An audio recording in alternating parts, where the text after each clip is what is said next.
Guess what it is? Well, not yet, but as of release of episode, guess what month we're in, my friend? We're in August. No, we are gonna be in the spooky month of October. Whoa, October. Whoa. Spookums month, the best time. Spookums month. So happy Spookums month. Happy Spookums month. I'm Luke. That's Shannon. This is a Spookums episode. Well, not mine, but yours is a little spookumsy. Mine will be a little bit spookumsy. Not major spookumsy. I'm not that spooky. Yeah. A little spookumsy. In peak me researching, I did my research for this episode 50 minutes before we started, so we're doing well. Doing well. This is exactly what we want. So I'm going to talk about Samhain. Samhain.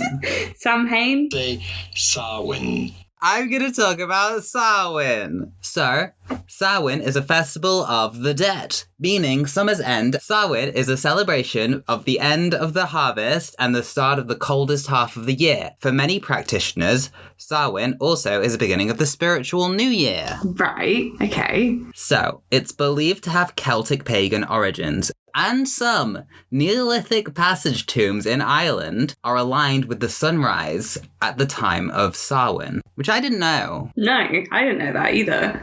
It is first mentioned in early Irish literature from the 9th century, which was like so many years ago. I'd say 12, 15 years. No, it's like thousands of years ago. So 12 plus years ago, really, isn't it? 12 years ago was like 2000 and... Yeah, 12 plus years ago, like 12 or more. Yeah, but if you were to say that, then that could literally be like a billion years ago, but just because it's in the plot.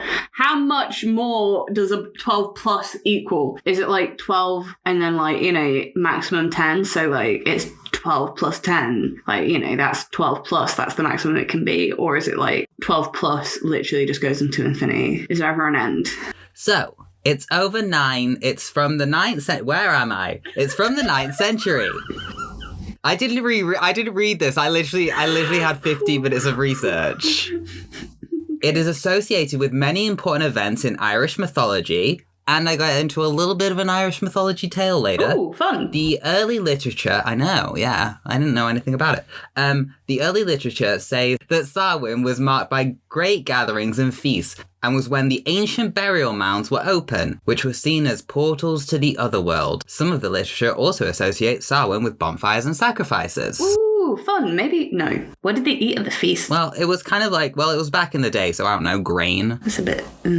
Ancient Celts mark Samhain, most significant of the 4 quarterly fire festivals, taking place at the midpoint between the fall equinox and the winter solstice. During this time of year, hearth fires in family homes were left to burn out whilst the harvest was gathered. Oh, cool. Okay. After the harvest work was complete, celebrants joined with druid priests to light a community fire using a wheel that would cause friction and spark flames. The wheel was considered a representation of the sun and was used along with prayers.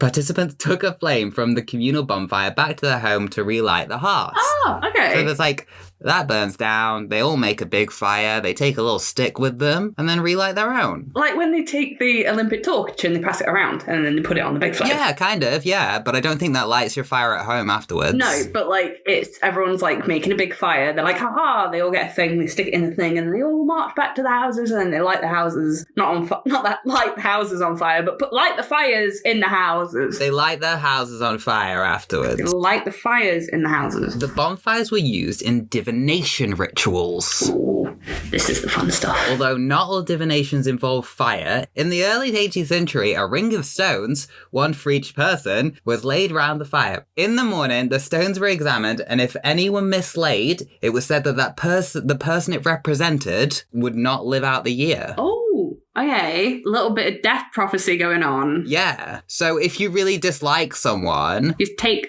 sneak out, take the stone, and then in the morning they'll be like, oh, that was Jimmy's stone. And they're like, Jimmy's gonna die. He's gonna die. That was Jimmy's stone. Oh, I thought that was Fred's stone because he stole my sandwich the other day and I'm not happy with him. So it's kind of like we don't talk about Bruno except we don't talk about the stones in a circle. because they tell a prophecy. Yeah, basically. It's reaching, but People don't like prophecies. People don't like when people tell you what's going to happen and then it happens. It makes them sad. So don't do it. that's why people don't like weather forecasts, I think. Basically, I think so, yeah. Trying to prophesize something that, yeah, okay, you can kind of predict thanks to science, but also you never know. People also took special care not to cause offence and sought to ward off any who were out to cause mischief. Not mischief. So they stayed near their homes or, if forced to walk in darkness, turned their clothes inside out or carried iron and salt with them to keep them at bay. In Southern Ireland, it was customary in Samhain to weave a small cross of sticks of straw called a partial. It was fixed over a doorway to ward off bad luck, sickness, and witchcraft, and would be replaced each Samhain. So the battery ran out of them. So you had to top them up every year. You couldn't just leave it there for good. You had to replace it every year. I think if you leave a little bit of stick outside for a year, it's gonna be a bit grim. It's like a smoke alarm. Got to change the batteries once a year. So you got to like take out the old stick and then put in the new stick so that for the next year. So the dead were also honoured on Samhain. The beginning of winter may have the beginning of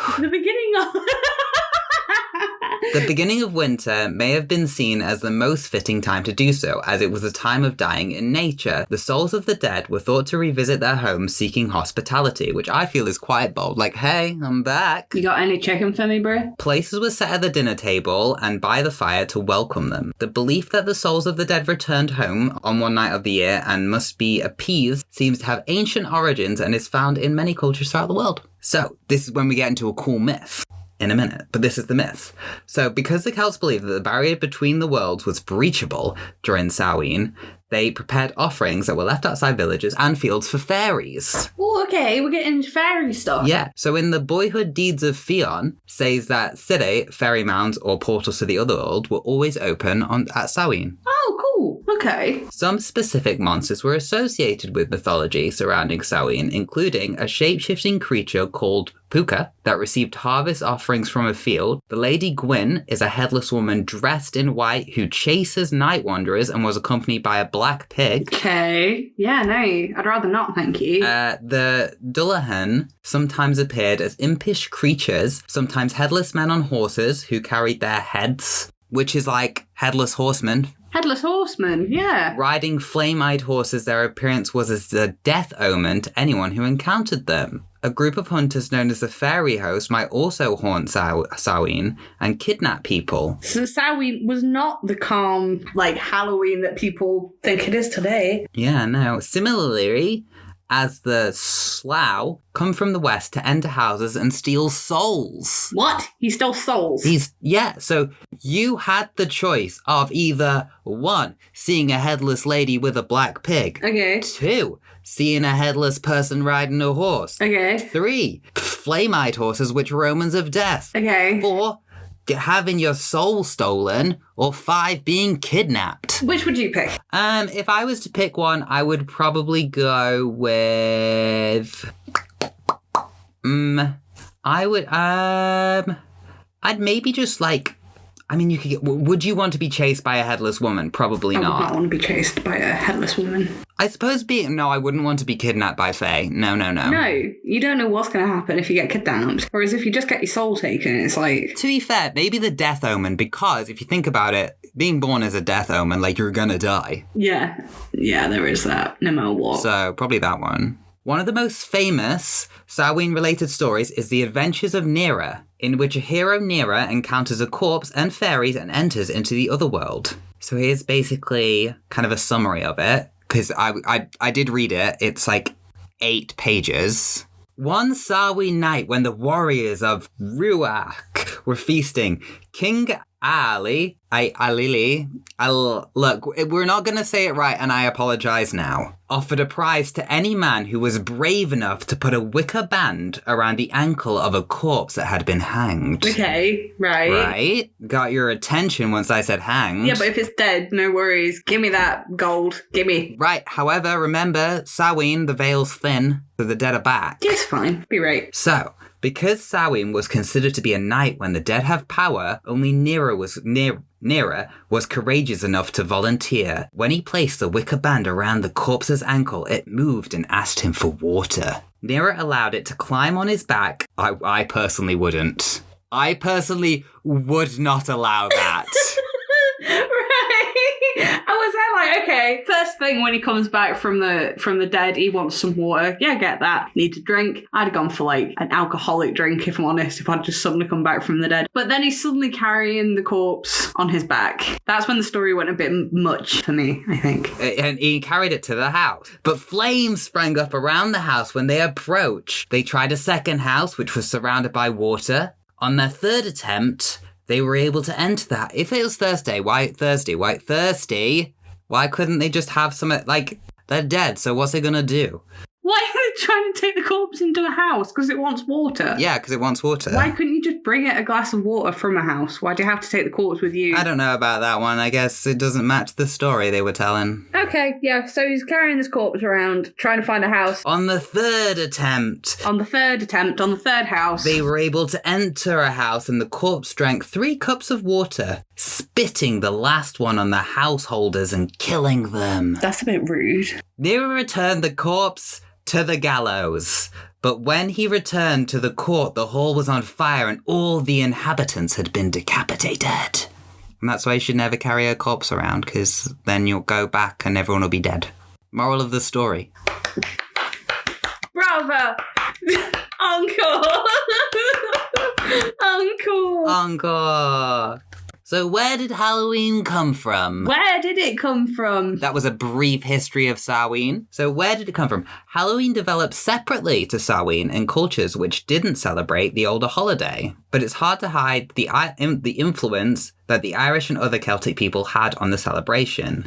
There are conflicting arguments on this, though most would agree that the Gaelic festival of Samhain, celebrated in Ireland since the Neolithic times, which was over 12 years ago. 12 plus years ago. Yes, indeed. Yeah. Yep. Is the original source. The Welsh had their own version of Samhain called Caelan Geef. Called what? One second. Calan Gaeaf. Ooh, that was loud, wasn't it?